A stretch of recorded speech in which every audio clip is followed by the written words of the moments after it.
안녕하십니까, 이원입니다. 자, 여러분, 오늘 이 친구 LG 윙인데요, 실사용자만 알 수 있는 이 친구를 절대 사지 말아야 하는 이유 9가지에 대해 말씀드리도록 하겠습니다. 자, 바로 첫 번째는 무게인데요. 자, 이렇게 보시다시피 이 친구의 무게는 무려 264g이에요 이게 얼마나 무거운 수치냐면요, 자, 이 갤럭시 Z 폴드 2 같은 경우에는 무게가 287g이에요 그러니까 얘랑 24g 밖에 차이가 안 나고요. 또 무거운 폰이라고 알려져 있는 아이폰 11 프로 맥스 같은 경우에는 222g이죠 아이폰 11 프로 맥스보다 42g이나 더 무겁고요. 이 갤럭시 노트 20 울트라 같은 경우에는 208g이에요 그러니까 얘보다 얘가 56g이나 더 무거운 겁니다. 노트 20 울트라와 무게가 비슷한 게 아니라요, Z 폴드 2와 무게가 비슷하다고 생각하시면 되기 때문에 얼마나 무거운지는 여러분들이 한번 들어보시면 깜짝 놀랄 정도로 굉장히 무겁고요. 자, 그래서 실사용 시 너무 무겁다는 게 이 친구의 가장 큰 단점이라고 할 수 있고요. 이렇게 가로 모드를 하게 되면 당연히 무게중심이 안 맞게 돼서 더 무겁게 느껴집니다. 그리고 이렇게 또 스마트폰처럼 사용할 때도 문제인데, 보통 우리가 이런 식으로 사용을 하거든요. 비율 또한 20.5 대 9 비율이기 때문에 손목에 부담이 너무 많이 가는 무게고요. 실제 카톡할 때처럼 이렇게 아래 부분을 파지하고 카톡을 하게 되면 제일 무겁게 느껴집니다. 그러니까 가장 많이 사용하는 자세가 가장 무겁다는 게 이 친구의 정말 치명적인 단점이고요. 그렇기 때문에 손이 엄청 크신 분이 아니라면 이 무게와 크기 때문에 한 손 사용은 거의 불가능하다라고 생각하시면 될 것 같습니다. 그리고 이렇게 스위블로 하고요, 누워서 쓰기는 굉장히 불편해요. 완전 위쪽으로 무게중심이 쏠려 있어서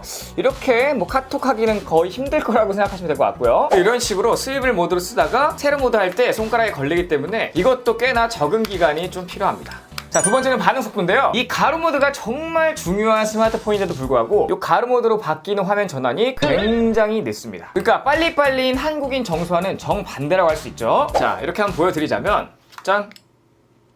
이제야 가로 모드가 됐고요. 다시 짠! 이제야 세로 모드가 된 거예요. 사용할 때 굉장히 답답합니다. 그냥 요 가로 모드만 느린 게 아니라요, 자, 이렇게 유튜브 영상 보다가요, 가로 모드로 돌릴 때도 굉장히 반응이 느려요. 자, 얼마나 속도가 느린지 제가 한번 보여드리도록 할게요.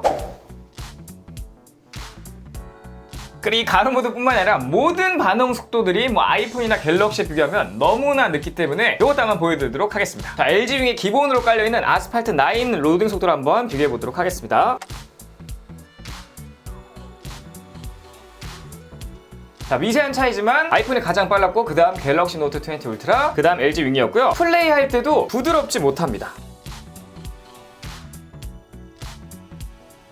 자, 이런 식으로 모든 게 반응 속도가 느리다는 단점이 있어요. 다음 세 번째는 요 가로 모드인데요. 우선 요 가로 모드 같은 경우에 호환되는 앱이 지금은 굉장히 많이 없고요. 더 문제는 뭐냐, 이 낮은 판매량 때문에 업데이트가 되는 앱도 많지 않을 거예요. 또한 이 친구가 2세대가 나오지 않으면 활용도가 더 떨어질 거기 때문에 가로 모드 앱에 대한 미래는 밝지 않다, 이렇게 좀 말씀드릴 수 있고요. 그리고 다른 앱들은 괜찮은데 이렇게 인스타처럼 세로 모드밖에 안 되는 앱들은 이렇게 수입을 하셔도 이런 식으로 사용할 수밖에 없습니다. 그리고 유튜브 같은 경우에도 이렇게 영상을 보면서 아래는 댓글 같은 걸 좀 보고 싶은데 그런 기능이 없습니다. 추후에도 업데이트가 되지 않을 것 같은 그런 생각이고요. 자, 이런 식으로 조금 앞으로 당긴다든지 정지한다든지 재생한다든지 이런 UI는 잘 갖춰져 있습니다. 다음 네 번째는 케이스인데요. 우선 LG 윙을 구입하시면 케이스가 동봉이 되어서 나오는데, 이게 기본 케이스인데 보시다시피 이렇게 접착식으로 돼 있어요. 왜 이런 식으로밖에 못 만드냐, 케이스를 한번 껴보면, 자, 보시다시피 걸리는 구간이 많지 않기 때문에 이렇게 접착식으로 만들지 않는 이상 고정되어 있기가 힘듭니다. 그렇기 때문에 다양한 케이스를 만들기는 힘들고요. 특히나 투명 케이스는 더더욱 만들기가 힘듭니다. 그리고 이런 식으로 케이스를 껴도 이 돌아가는 이 부분들은 전부 다 돌출이 되어 있기 때문에 살짝만 앞쪽으로 떨어뜨려도 이 부분이 깨질 위험이 굉장히 커요. 그러니까 어떤 케이스를 끼더라도 앞면 파손을 막을 수는 없다라고 생각하시면 되고요. 제가 LG전자 측에 좀 문의해본 결과 이 앞면 디스플레이가 파손되면 수리비는 223,500원이고요. 이 세컨 디스플레이가 파손되면 수리비는 122,2,500원입니다. 다음 다섯 번째는 모노 스피커인데요. 자, 이렇게 상단에 보시면 스피커가 있긴 합니다. 네, 여기도 이 사이로 스피커가 나오는데 실제적으로 통화할 때만 요 위에 있는 스피커를 사용하고 나머지는 전부 요 아래에 있는 요 스피커 하나만 작동하기 때문에 시대에 안 맞는 모노 스피커만 지원된다 라고 생각하시면 되고요. 이 모노 스피커 또한 스피커 음질이 그렇게 좋지 않습니다. 실질적으로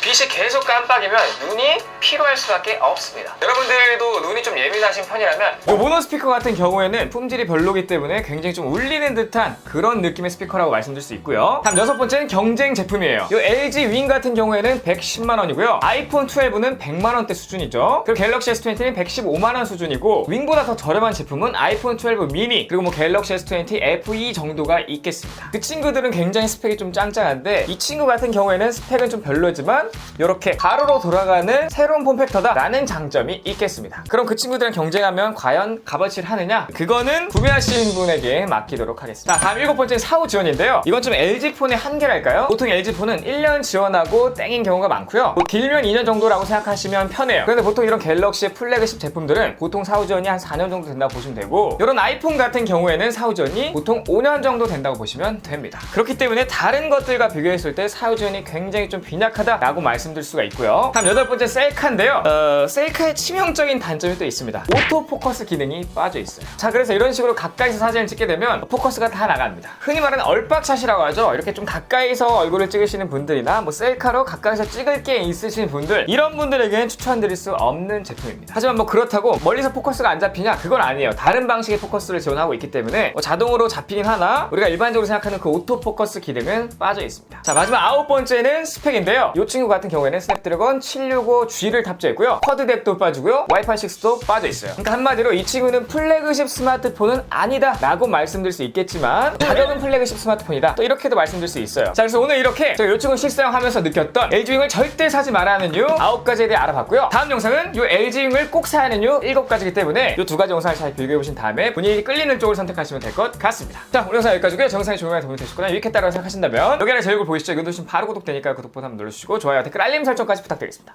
꼭이요! 지금까지 IT 크리에이터 MR이었습니다. 감사합니다.